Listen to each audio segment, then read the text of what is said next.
আজকে আমরা দেখেছি আমাদের ৯ বছরের শাসনামলে আমাদের কৃষি থেকে শুরু করে শিক্ষা, বাস্তব চিকিৎসা থেকে শুরু করে প্রত্যেকটি বিষয়ে আমাদের আলাদা হোসেন মোহাম্মদ এরশাদের আমাদের অনেক অবদান রয়েছিল। ঠিক তেমনি করে আমরা ২০০১ সালে আমাদের মাননীয় জাতীয় সংসদ সদস্য জনাব হাফিজুদ্দিন আহমেদ হাফিজ ভাই যখন ক্ষমতায় আসলেন, বিশেষ করে অবহেলিত রাস্তাঘাট, শিক্ষা প্রতিষ্ঠান থেকে শুরু করে ঠিক সেই অবস্থায় কাজ শুরু করলেন। ঠিক ২০১৪ সালে অসম চক্রের মধ্য দিয়ে আমরা ২০১৪ সালে এবং ২০১৮ সালের যে নির্বাচন, এই নির্বাচনে হেরে গিয়ে প্রিয় ভাই আমরা দেখেছি অপ্রণীয় ক্ষতি হয়েছে, নারী সংগ্রাম মুক্তি হয়েছে।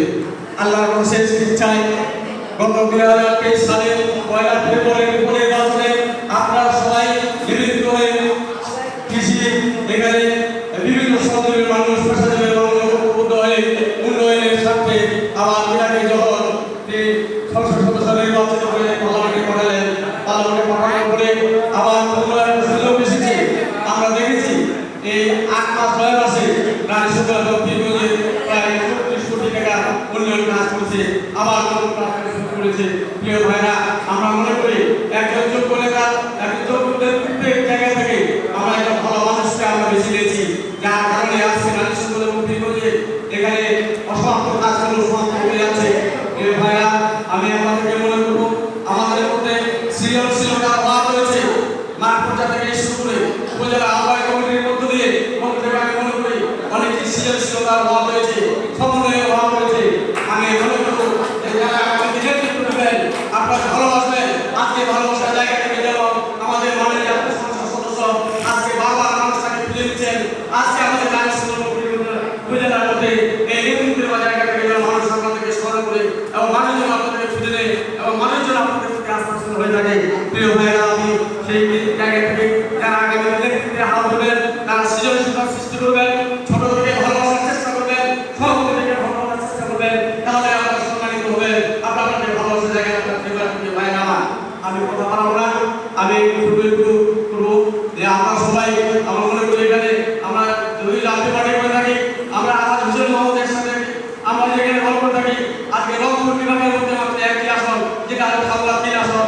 এই খালুয়া ৩ আসনে আমাদের প্রিয় অভিভাবক, আমাদের প্রিয় নেতা, তিনি যেভাবে চাইবেন আমরা ঠিক সেভাবে আমরা কমিটিগুলো আমরা বোঝার চেষ্টা করবো। আমি শুধু আপনাকে অনুরোধ করবো, আপনি আজকে আপনার জীবন দশায় আপনি আজকে আমাদের জাতীয় সুসংগঠিত করবেন এবং সুসংগঠিত করতে গেলে যে জায়গাগুলো আমাদের সমস্যা রয়েছে সেই জায়গাগুলো আপনি চিহ্নিত করে আপনি সমস্যা সমাধান করার চেষ্টা করবেন। এই আশা আমি আপনার কাছে করছি, আমি আপনার কাছে করছি। পাশাপাশি আজকে এই পার্টি চেয়ারম্যান আমাদের প্রশিক্ষণ চেয়ারম্যান ছিলেন, তিনি বিন্দু করার পর বাংলাদেশের অপরাধ করেছে, ঠিক যেমন করে বঙ্গবন্ধুকে মৃত্যু করে অপরাধ করেছে।